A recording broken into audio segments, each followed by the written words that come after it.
Assalamualaikum warahmatullahi wabarakatuh. Nama saya Salsabila Fitria dari kelas 10 IPA 1. Salam Pramuka. Makna rukun iman. Iman menurut bahasa artinya membenarkan, sedangkan iman menurut istilah adalah syariat. Maksudnya yaitu mengakui dengan lisan, membenarkan dengan hati, dan mengamalkannya. Rukun iman ada 6, yaitu iman kepada Allah, iman kepada para malaikat, iman kepada kitab-kitab Allah, iman kepada nabi dan rasul, iman kepada hari akhir, dan iman kepada qada dan qadar. Makna rukun Islam. Pilar yang menjadi pedoman umum seorang muslim dalam beribadah kepada Allah. Rukun Islam ada 5, yaitu syahadat, sholat, menunaikan zakat, puasa pada bulan Ramadan, naik haji bagi yang mampu. Makna sholat berjamaah. Sholat yang dilakukan secara bersama-sama dengan dipimpin oleh imam dan dilakukan di tempat azan dikumandangkan. Bisa di masjid, surau, atau musola. Sholat berjamaah merupakan sunnah terbesar Rasulullah. Di dalam hadis dikatakan bahwa pahala sholat berjamaah adalah 27 kali dibandingkan dengan sholat sendiri. Makna berpuasa. Menjauhkan diri sepenuhnya dari makanan, minuman, hubungan intim, dan merokok, mulai dari fajar sampai terbenam matahari. Macam-macam puasa. Puasa wajib, puasa sunnah, puasa kafarat. Tata cara merawat atau mengurus jenazah. Pengurus jenazah hendaknya orang yang lebih mengetahui sunnahnya dengan tingkatan sebagai berikut. Jenazah laki-laki diurusi oleh orang yang telah ditunjuk oleh si mayit sendiri sebelum wafat, berdasarkan wasiat, kemudian bapaknya, lalu anak laki-lakinya, kemudian keluarga terdekat si mayit. Jenazah wanita diurusi oleh orang yang telah ditunjuk oleh si mayit sendiri sebelum wafat, berdasarkan wasiat, kemudian ibunya, kemudian anak wanitanya, kemudian keluarga terdekatnya. Suami diperbolehkan mengurusi jenazah istrinya, begitu pula sebaliknya. Adapun jenazah anak yang belum balik dapat diurusi oleh kaum laki-laki ataupun perempuan karena tidak ada batasan aurat bagi mereka. Apabila seseorang laki-laki wafat di antara kaum wanita, tanpa ada seorang laki-laki muslim bersama mereka dan tanpa ada istrinya atau ibunya, demikian pula sebaliknya, maka cukup ditayamumkan saja.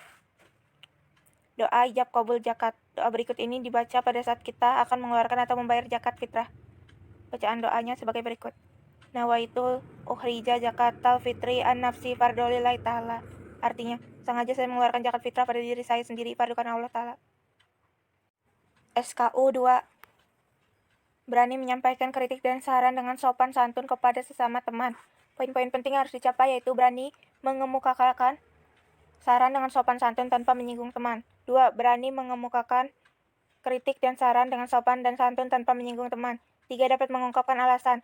4. Dapat memilih kata-kata yang tidak menyinggung temannya. 5. Tahu kapan waktu yang tepat untuk menyampaikan kritikan. 6. Dapat membaca perasaan teman. Diskusi. Diskusi adalah sebuah interaksi komunikasi antara dua orang atau lebih. Biasanya komunikasi antar kelompok tersebut berupa salah satu ilmu atau pengetahuan dasar yang akhirnya akan memberi rasa pemahaman yang baik dan benar.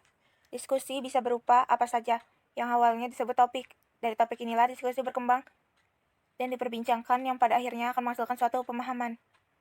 Jenis diskusi. Ada diskusi formal, itu yang resmi, dan diskusi non-formal, tidak resmi. Unsur-unsur diskusi. Ada materi, ada manusia sebagai pelaksana, terdiri dari moderator, penulis, peserta, dan pemakalah atau penyaji. 3. Ada pelengkapan. Macam-macam diskusi. 1. Seminar, yaitu pertemuan para pakar yang berusaha mendapatkan kata sepakat mengenai suatu hal. 2. Ada serasehan, pertemuan yang diselenggarakan untuk mendengar pendapat para ahli mengenai suatu hal masalah dalam bidang tertentu. 3. Ada lokarya atau sanggar kerja, pertemuan yang membahas suatu karya. 4. Ada simposium, yaitu pertemuan yang diselenggarakan untuk memberikan pengarahan singkat menjelang pelaksanaan kegiatan. 5. Ada muktamar, pertemuan para wakil organisasi mengambil keputusan mengenai suatu masalah yang dihadapi bersama. 6. Ada konferensi, yaitu pertemuan untuk berdiskusi mengenai suatu masalah yang dihadapi bersama. 7. Ada diskusi panel, diskusi yang dilangsungkan oleh panelis peserta diskusi panel dan disaksikan oleh beberapa pendengar serta diatur oleh sekelompok moderator. Diskusi kelompok, penyelesaian masalah dengan melibatkan kelompok kecil. SKU 4. Saling menghormati dan toleransi dalam bakti antar umat beragama. Toleransi berasal dari bahasa Latin, dari kata tolerar, yang berarti dengan sabar membiarkan sesuatu. Secara luas, toleransi berarti suatu perilaku atau sikap manusia yang tidak menyimpang dari aturan, di mana seseorang menghormati atau menghargai setiap tindakan yang orang lain lakukan. Toleransi juga dapat dikatakan istilah pada konteks agama dan sosial budaya yang berarti sikap dan perbuatan yang melarang adanya diskriminasi terhadap suatu golongan yang berbeda tidak dapat diterima oleh mayoritas pada satu masyarakat. Misalnya toleransi beragama di mana penganut agama mayoritas dalam sebuah masyarakat mengizinkan keberadaan agama minoritas lainnya. Pancasila. Pertama, dalam Pancasila disebutkan bahwa bertakwa kepada Tuhan menurut agama dan kepercayaan masing-masing merupakan hal mutlak, karena semua agama menghargai manusia. Oleh karena itu, semua umat beragama harus saling menghargai, sehingga terbina kerukunan hidup antar umat beragama.